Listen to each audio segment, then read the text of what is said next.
And what kind of match made countless fans shout this battle? No more commentary after this. In the 2002 Korea-Japan World Cup, Italy faced the greatest unfair officiating in history. In the round of 16, Italy competed against the host country South Korea. The Taeguk Warriors' ambitions had long surpassed the sport itself, and to lift the World Cup, they began using any means necessary.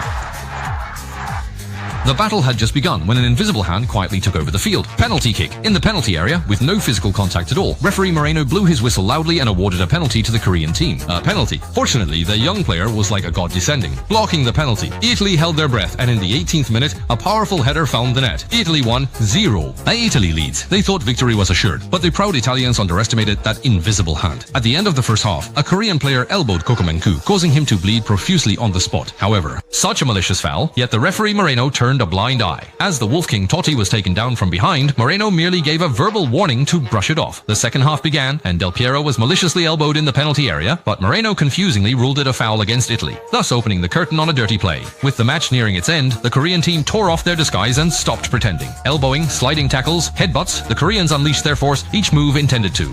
Fate. Under malicious tactics, the Korean team equalized the score before midfield, dragging the game into overtime, where that invisible hand once again took full control of the Jongs. The situation. Totti was tripped in the penalty area, but Moreno not only didn't call a penalty, he also sent him off for diving. With Italy down one player, the balance of victory completely tilted. Ultimately, Italy was eliminated by South Korea, falling under the dirty black whistle. In this World Cup, with the backing of an invisible hand, South Korea unprecedentedly reached the World Cup semi-finals. Coach Hiddink proudly declared that it was he who brought South Korea to supreme glory. Little did he know that 4 years later, he would face Italy's full-blooded revenge. In the 2006 World Cup in Germany, Italy collided with Hiddink's Australia, the Italians' anger soaring high, determined to avenge past humiliations. In this battle of revenge, Coach Lippi sidelined the Wolf King Totti and deployed Del Piero, Toni, and Gilardino, sparking a vendetta. Frenzy. As soon as the first half began, Italy launched a full attack, and Australia's goal was under intense pressure. However, entering the second half, fate suddenly returned to 4. A few years ago, Materazzi received a red card and left the field. Italy, playing with 10 against 11, suddenly found themselves in dire straits. However, the young player's index finger was indomitable, and Australia's attacks